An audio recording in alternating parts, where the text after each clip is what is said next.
noches y bienvenidos a Sala de Prensa. Los medios de comunicación están enfrentando uno de los retos más difíciles de los últimos tiempos. Informar en una época de pandemia donde hay una profunda crisis sanitaria, social y económica. Y a este oscuro panorama le agregamos la grave situación por el paro, en donde en medio de las protestas, en su mayoría pacíficas, se escuchan voces críticas válidas y otras que rayan en la agresión y en el señalamiento irresponsable. Pues en las últimas horas, dos congresistas hicieron un polémico planteamiento sobre los medios de comunicación, que según ellos son desequilibrados frente a la información que divulgan sobre el gobierno. Mejor veamos la historia. El domingo pasado, durante una reunión virtual de los congresistas del Centro Democrático Alejandro Corrales y Gabriel Vallejo con empresarios de Pereira, el senador Corrales hizo un polémico planteamiento: la opción de condicionar la pauta publicitaria, tanto privada como del gobierno, al manejo que los medios de comunicación le den a la información que pueda afectarlos. Las afirmaciones fueron reveladas por el diario El Espectador.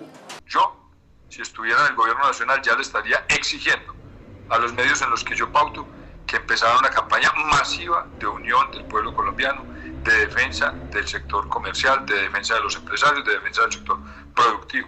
El congresista Corrales habló también de condicionar la pauta del sector empresarial. Oiga, hombre, si empezamos nosotros a decir, listo, yo sí te voy a pautar tantos millones este mes, pero hermano, dígale a los periodistas suyos que dejen de ser tan sesgados, que no le tiren hacia el gobierno, que digan las cosas como son.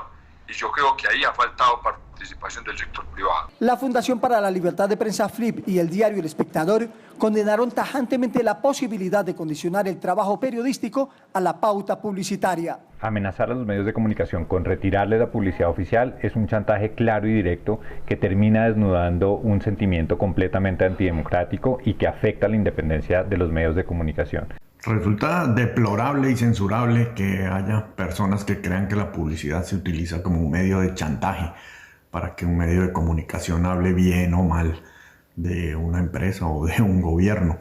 Y tanto más con la publicidad oficial, ¿no?, que son dineros públicos. Hace pocos minutos, el congresista Corrales dijo que no quiso decir lo que dijo. Jamás una censura, jamás una presión indebida. Aquí hay que hacer claridad. Lo que el sector productivo colombiano está pidiendo es que se dé claridad y transparencia total, que las noticias se cuenten de todos los bandos. Aunque no hay reacción pública, fuentes del gobierno rechazaron la posibilidad de condicionar la pauta publicitaria oficial al manejo que los medios hagan de la información que pueda afectarlo. Pues esta opinión, aunque se acepte o no, hace parte de los cuestionamientos a los medios en esta crisis desde varios sectores, incluidas las redes sociales, por supuesto. También hay quienes ven en el trabajo de los medios una buena oportunidad para informarse. Queremos hablar de este tema y para ello hemos invitado a Jonathan Bock. Él es director de la Fundación para la Libertad de Prensa. Jonathan, buenas noches, bienvenido a Sala de Prensa. Buenas noches, Daniela, muchas gracias por la invitación.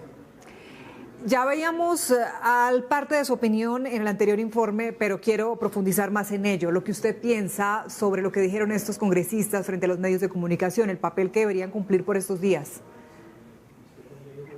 Pues Daniela, yo creo que esto de alguna manera deja muy claro y en evidencia también el sentimiento que tienen varios integrantes del Centro Democrático, gente cercana o gente que hace parte del gobierno nacional, pero también de otros partidos y otros funcionarios públicos, y es querer moldear a los medios de comunicación según la conveniencia de cada uno, ¿no? Y pues esto es algo que además no es solo de este momento o único que sucede en Colombia, sino que esto es una intención también muy clara. Pero por supuesto para eso se han creado los límites y para eso se tiene también una especial protección sobre el trabajo de los periodistas, y ese respeto por la independencia editorial es la base de esto. Sin ese respeto se está desconociendo pues todo lo que significa una prensa libre e independiente. Creo que lo que plantean los congresistas es completamente, como mencionaba, antidemocrático. Esto es un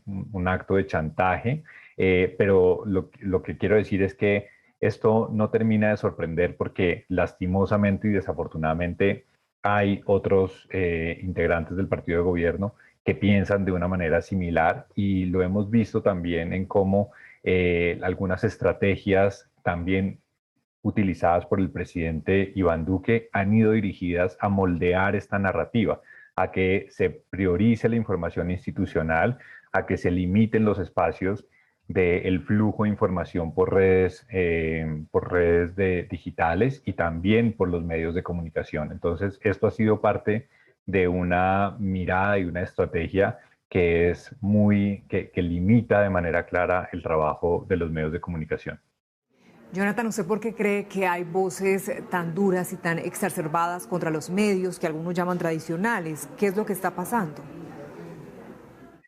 Pues creo que esto, digamos que en Colombia tenemos desafortunadamente una larga tradición de estigmatizar a los distintos sectores de la prensa. Se ha estigmatizado a los medios que tienen una agenda de derechos humanos o a los medios independientes, se ha estigmatizado a los medios nacionales y a los medios a quienes se les relaciona con el establecimiento, y pues esto termina generando un ambiente y un caldo de cultivo propicio para que haya amenazas y para que haya pues toda la situación que hemos visto, que como hemos denunciado desde la FLIP, es una situación sin precedentes de agresiones contra la prensa, que ha habido un porcentaje importante de ataques por parte de integrantes de la fuerza pública, pero también ha habido un ataque importante por parte de manifestantes o de civiles que han amenazado e intimidado a los periodistas durante el cubrimiento. Entonces, es un momento sumamente difícil para el trabajo periodístico. Muchos reporteros que están en diferentes ciudades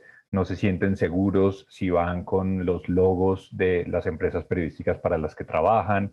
Tienen que tomar muchas otras medidas que limitan, por supuesto, el cubrimiento de las manifestaciones. Y pues esto parece que no le está preocupando tampoco al gobierno nacional, y que no se ha rechazado, así como no se rechazó lo que dijeron ayer los congresistas.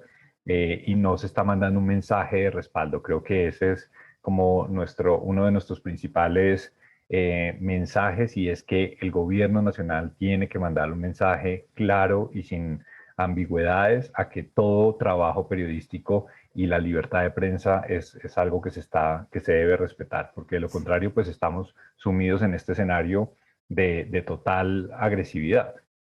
Y ahora, ¿cómo manejar el rol de las redes sociales en medio de esta situación?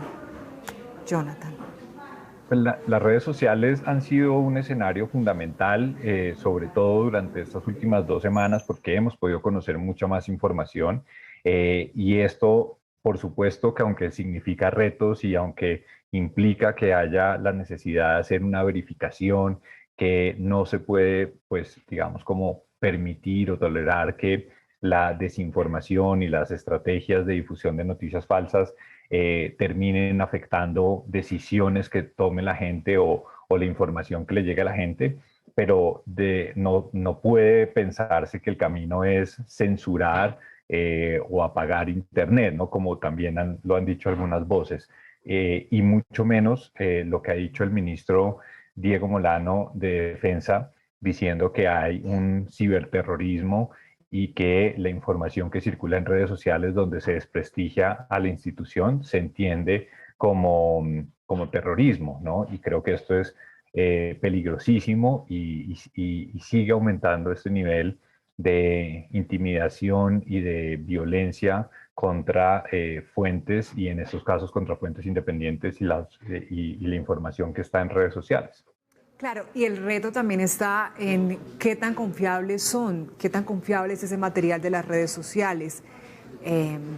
No sé, y ahí estamos de acuerdo, y ahí es muy, sí, claro, no, ahí estamos de acuerdo, y es muy importante ese mensaje de, por supuesto, de responsabilidad, y de que ni los medios ni los periodistas pueden dar pie a entregar información que no se haya verificado, y por supuesto los usuarios también tienen un rol protagónico en esto, y pues hay muchas campañas para alertar sobre las implicaciones que tiene la desinformación. Creo que en eso estamos de acuerdo, pero eso no puede tomarse desde el miedo para restringir o moderar y censurar lo que circula en redes sociales. Claro. Jonathan, ¿cómo manejar la crítica constante? Esa sensación de que es difícil satisfacer a la mayoría del público o a las audiencias. ¿Cómo hacerlo?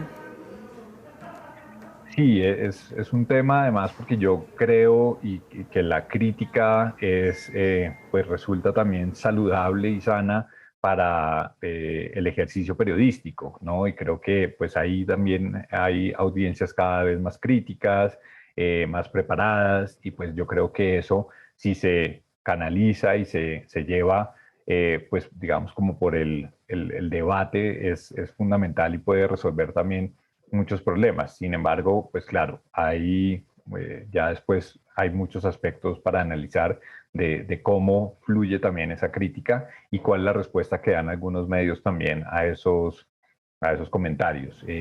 Pero desafortunadamente, y ahí también hay un llamado y una responsabilidad de las principales figuras públicas, y es que la crítica es válida, pero de ninguna manera puede venir generando una estigmatización o esta campaña de desprestigio hacia algunos medios, como lo vimos en Estados Unidos durante la presidencia de Donald Trump, o como lo vemos con el presidente Bolsonaro en Brasil y el presidente Bukele en El Salvador. Pues son ejemplos de cómo contra diferentes sectores, los que no son afines a ellos, pues empieza a generar un mensaje constante de rechazo y de señalamiento y de burla que termina, pues en muchos casos con consecuencias de amenazas o con mensajes pues ya de agresividad. Sí, sí, ya lo hemos visto. Jonathan, expertos también indican que la gente consume o sigue a quienes les dicen lo que quieren oír. ¿Qué tan cierto es esto? ¿Usted qué cree? Sí, sobre esto se han publicado muchos estudios que creo que sirven para identificar, ¿no?, cuál es el papel que tiene cada uno de nosotros como usuarios de las redes, y qué tan funcionales somos también para alimentar pues las burbujas de contenido, unas burbujas de información que solamente pues lo que hacen es reforzar lo que cada uno de nosotros quiere escuchar. Y esto pues es algo sobre lo que creo yo que cada vez hay como más información, pero que todavía pues hay que seguir promoviendo mucho, porque pues existe, como tú mencionas, muchas veces esa intención de tener un protagonismo y de enviar el mensaje al grupo de WhatsApp de la familia, o mandar por redes sociales al grupo de amigos donde saben que ese contenido va a caer bien, ¿no? Y pues eso tiene unas implicaciones, como hemos visto, que pueden ser muy graves. Jonathan, ¿usted cree que después de esa crisis mundial las relaciones entre los medios y el público ya no serán las mismas? ¿Qué podría cambiar? Yo creo que ya no son, sí, ya no son las mismas. Ya no son las mismas, y creo que ahora las audiencias pues también se sienten que tienen más influencia sobre los medios. Creo que hay medios de comunicación que están atendiendo, digamos, como esa relación, y destinan equipos de personas para que trabajen en esa comunicación, pero pues por supuesto es algo que siempre va a estar generando desafíos y escenarios nuevos para los medios y para las audiencias, que tienen muchos canales de interlocución y que en muchos casos pues tienen unas audiencias por sí mismos que son grandísimas, ¿no? Entonces es un rol y es una relación que pues está teniendo muchos implicaciones también en el contenido que terminan teniendo los medios de comunicación, y creo que desde ahí también hay que mirar internamente cómo se fortalecen los medios para poder atender esta situación, que lo que estoy seguro es que seguramente se va a seguir desarrollando, pero con más herramientas hacia la audiencia, no por el contrario. Sí, por eso quería preguntarle, porque entonces uno se pregunta cómo puede acercarse de nuevo ese periodismo o los medios a esos sectores que hoy nos ven con recelo. Cuando usted dice de pronto herramientas, ¿a qué se refiere o qué pudiéramos hacer? Pues no, digamos que no hemos visto tampoco como recetas que sirvan para replicar, ¿no?, con cada medio o en cada contexto, pero creo que los canales de comunicación con las audiencias y diferentes ejercicios que hacen los medios digitales, que se mueven en estas aguas como de manera más natural, pues creo que sirven también, ¿no? Pero por supuesto, pues eso, como digo, es muy difícil de replicar para la generalidad de los medios de comunicación, y pues hay algunos medios que sencillamente no están como en esa sintonía o en ese camino, y pues también, por supuesto, hay que respetar esa decisión. Bueno, pero también hay otro punto, y es que decimos que seguramente algo se debe estar haciendo bien si en épocas como la actual también ha aumentado el rating, o sea, la gente busca información de medios conocidos, de medios tradicionales. Entonces, tenemos también ese otro lado de la moneda. Sí, sin duda, Daniela, creo que precisamente todo lo que sucedió con la pandemia y a lo largo de este año largo ya, pues hemos visto cómo la necesidad que tiene la gente de llegar a las fuentes, y además también de llegar a unas fuentes en las que confían, ¿no? Finalmente esto se trata pues de ese contrato que existe entre el medio y la audiencia. Si yo confío en el medio, voy a seguir consultándolo, aunque vea otros medios más, ¿no? Voy a volver siempre a esa fuente en la que confío, y creo que eso es a lo que deben apelar también los medios de comunicación, que lo tienen, en muchos casos, pues lo tienen ganado también de todo el trabajo que se hace constantemente. Creo que sí hay en el escenario de la protesta y lo que estamos viviendo en estas semanas en Colombia, pues es indispensable, ¿no? Y se hace indispensable que estemos consumiendo más información. Pero esto es constante, ¿no? Por supuesto, tenemos estos momentos como la pandemia o las protestas donde hay una mayor demanda, pero de manera constante y teniendo tantas facilidades para acceder al contenido, pues es normal que las audiencias estén también consultándolo, y finalmente, pues el poder que tienen también los medios masivos y que llegan a una cantidad de audiencia, pues es muy importante, y creo que ese es el valor también que hay que reconocerles, por supuesto, dentro del debate público y de la democracia. Sí, Jonathan, quiero que nos detengamos ahora en los medios regionales. A través de su trabajo desde la Fundación para la Libertad de Prensa, ¿qué han conocido al respecto? ¿Cómo ha sido recibido también y cómo han podido desempeñar el trabajo en las regiones, ese periodismo regional? Pues ahí hay dos factores que son importantes mencionar. El primero es que desafortunadamente Colombia pues tiene muchas regiones donde no existen medios de comunicación que produzcan información local. Estos desiertos de información pues es casi que en una tercera parte del país, según lo que vemos, las investigaciones que hemos hecho en la Fundación. Y creo que aquí, pues por supuesto es un reto gigantesco activar nuevamente esas voces. Por supuesto está sucediendo con las redes sociales, pero estos proyectos hay que acompañarlos con formación y hay que acompañarlos con recursos que permitan que se fortalezcan y que pues sigan también, digamos, como pasando de una etapa de prueba a una etapa de consolidación de esos medios de comunicación.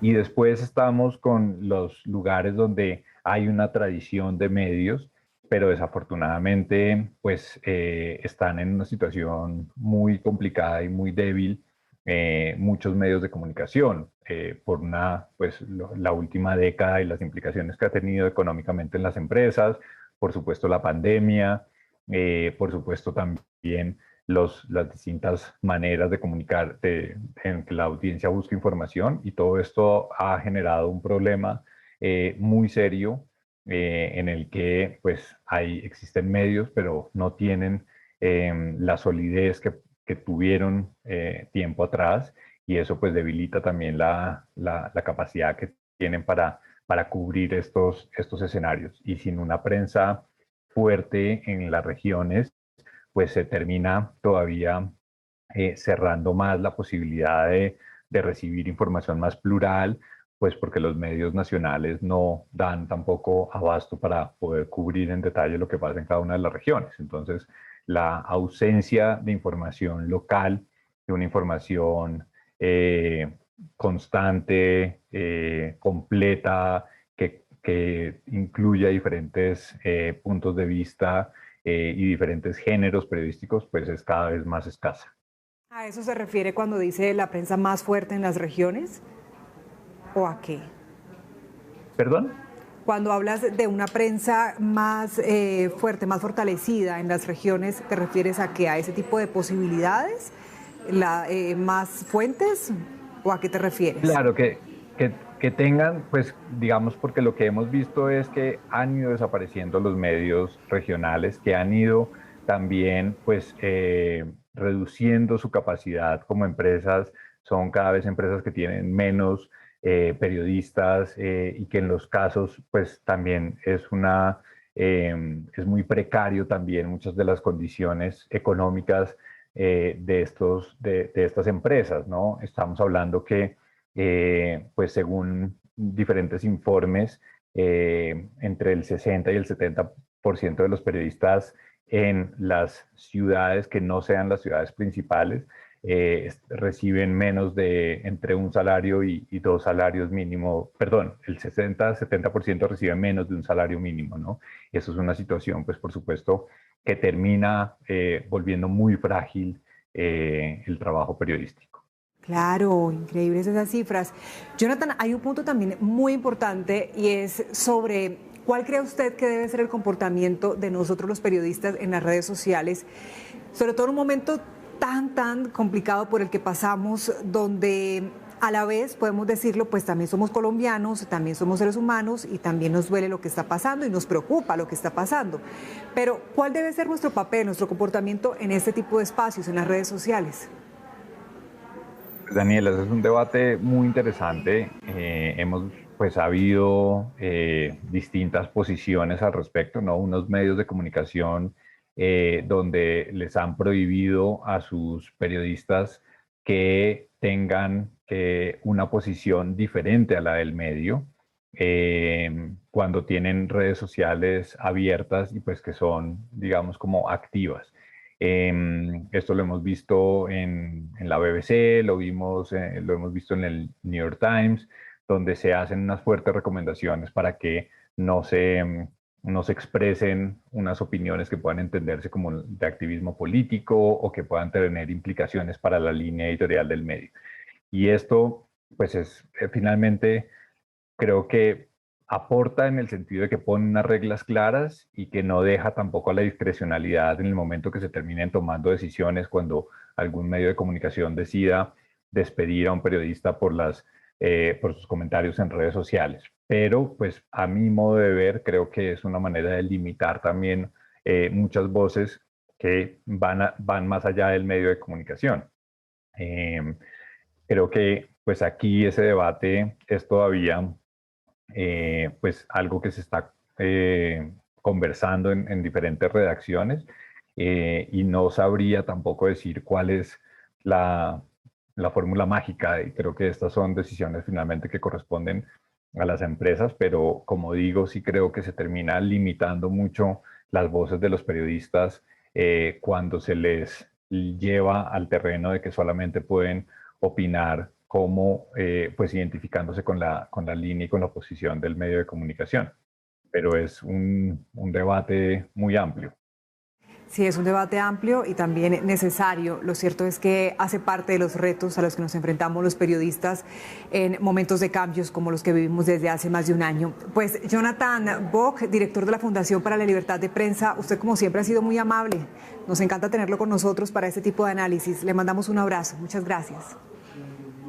Muchas gracias, Daniela. Y pues también mucho ánimo, que sé que todos estos días tienen muchas implicaciones para todos los equipos de las salas de redacción. Sí, señor, sin duda.